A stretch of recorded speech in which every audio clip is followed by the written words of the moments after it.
In this tutorial, I'll show you how to create a demo account in TradingView so you can practice trading without risking real money. Don't forget to like and subscribe. First, open TradingView in your browser and log into your account. If you don't have an account yet, click on Sign Up and create one using your email or Google account. Once you're logged in, go to the top menu and open a chart. This will load your main trading workspace. Now, look at the bottom of your screen and find the trading panel. Click on it to expand the panel.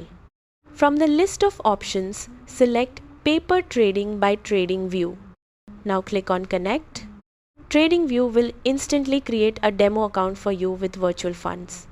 You'll now see buy and sell options directly on your chart.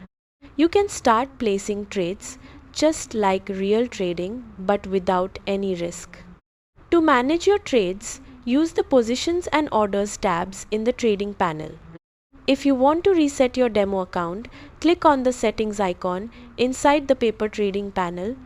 From there, you can reset your balance or create a new account with a custom amount. This helps you practice different strategies and improve your skills. Take your time experimenting with trades, stop loss, and take profit settings. That's it. You've successfully created a demo account in TradingView. Subscribe for more TradingView tips and tutorials.